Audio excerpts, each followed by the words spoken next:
हिंदुओं का कोई भी उत्सव हो, त्योहार हो, आपको ऐसे कई नमूने दिखेंगे जो हिंदुओं के खलल में बाधा डालते। इस बार भी इस वीडियो को पहले देखिए। शहाबुद्दीन रिजवी नाम है इसका, और ये कह रहा है कि जो जमीन है जहां पर इस्लाम के पहले से कुंभ होता था, यह वक्त की है। सुनिए क्या कहा है, कैसी हैं। उनमें से एक सरताज नाम के हैं, उन्होंने इस बात की जानकारी दी और कहा, एलानिया तौर पर इस बात को कहा कि जो ज़मीन है, जिस ज़मीन पर, ज़मीन के बहुत सारे हिस्से पर जो शामियाने तंबू वगैरह लगाए गए हैं, इंतज़ाम किए गए हैं, मेला लग रहा है, ये वक्फ की ज़मीन है और वहाँ के मुसलमानों की ज़मीन है। मगर दरियादिली देखिए मुसलमानों की, कि मुसलमानों ने कुंभ के मेले की तैयारियां, शामियाने और पिंडाल, रोड और सड़कें और खड़ंजों पर कभी मना नहीं किया कि यहाँ पे मत लगाइए। और तंग दिली देखिए अखाड़ा परिषद के लोगों की, कि वो लोग जो है वो मुसलमानों के प्रवेश पर वहाँ पे ठेला लगाने, खोंचा लगाने से भी मना कर रहे हैं कि वहाँ कोई भी मुसलमान एंट्री नहीं करेगा। बड़ा दिल दिखाते हुए मुसलमानों ने इस तमाम व्यवस्था को कायम रखने के लिए कोई भी आपत्ति नहीं की और 55 बीघे की ज़मीन पर, जो वक्फ ज़मीन है, वो ज़मीन पर कुंभ मेला लग रहा है। प्रयागराज के जो मुसलमान हैं, उनमें से एक सरताज नाम के हैं, उन्होंने इस बात की जानकारी दी और कहा, एलानिया तौर पर इस बात को कहा कि जो ज़मीन है, जिस ज़मीन पर, ज़मीन के बहुत सारे हिस्से पर जो शामियाने तंबू वगैरह लगाए गए हैं, इंतज़ाम किए गए हैं, मेला लग रहा है, ये वक्फ की ज़मीन है और वहाँ के मुसलमानों की ज़मीन है।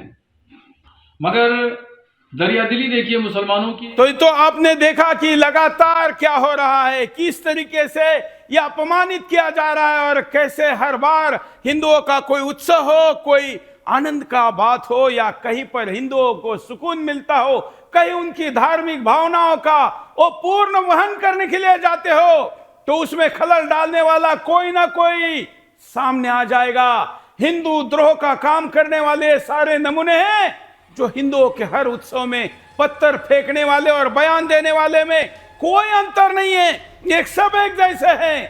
सोचिए इस कुंभ के तरफ देखकर कितनी शांति मिलती है, मन में कितना सुकून आता है, लगता है कि हमने भी यहां जाना चाहिए। और हर हिंदू किसी न किसी जन्म में यहां जा चुका होता है। ऐसे कुंभ के प्रति जो विश्व के सबसे ज्यादा लोगों की गैदरिंग है, उस पर जमीन पर अपना दावा ठोकना मतलब एक अच्छे काम में टांग अड़ाने जैसा नहीं तो क्या है। विस्तार से मुद्दा देखिए। अरे भाई मौलाना शहाबुद्दीन रिजवी, कितनी आग है तुम में, अब मान भी जाओ। कब तक अपनी जहरीली जुबान से मुसलमानों को भड़काते रहोगे? दंगे करा के मानोगे क्या? कभी महादेव का त्रिशूल तुम्हारे मन में शूल सा धस जाता है, कभी राम मंदिर पर जहर उगलते हो, कभी सनातनी आस्था पर बेकार की टिप्पणियां करते हो, और अब महाकुंभ पर भी अपनी काली नजर डाल रहे हो। अरे भाई तुम्हारा इस्लाम इतना सुरक्षित हो गया है कि बात बात में खतरे में पड़ जाता है। अब महाकुंभ से भी तुम्हें मिर्ची लग रही है। बरेली के मौलाना, तुम्हें किसने बताया कि महाकुंभ में धर्मांतरण होगा?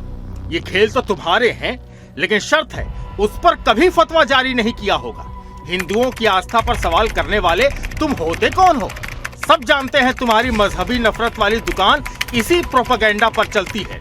अनाप शनाप जो मन में आया बोल देते हो, बस कागज नहीं दिखाते हो, सब हवा हवाई।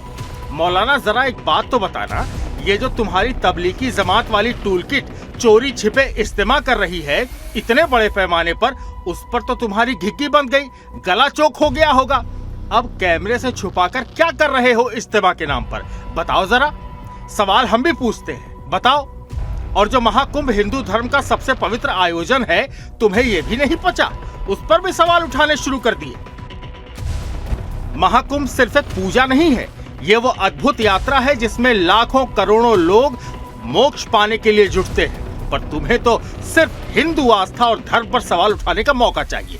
तुम कहते हो कि महाकुंभ वक्फ की जमीन पर हो रहा है और इस पर मुसलमानों की एंट्री पर रोक लगाई जा रही है। अरे मियां भाई, तुमने कभी सोचा है कि ये आयोजन हिंदू धर्म की आस्था से जुड़ा है और इसमें हर कदम और स्नान में पवित्रता का बड़ा महत्व है। तुम क्या चाहते हो कि यहाँ भी सावन के कांवड़ मेले की तरह थूक जिहाद फैलाने दिया जाए? अपने गिरेबान में झांको, अपनी तासीर बदलो, तुम्हारे हालात खुद बदल जाएंगे। लेकिन नहीं, तुम्हारा फोकस तो बस हर जगह केवल अपना नफरती एजेंडा फैलाना है। तुम्हें जरा भी ये विचार आया कि जब तुम हिंदू आस्था पर हमले करते हो तो समाज में कितनी नफरत और अलगाव पैदा होता है? मौलाना, सुधर जाओ, समझ जाओ, बाज आ जाओ, जहर फैलाना बंद करो। Bureau report, Sudarshan news.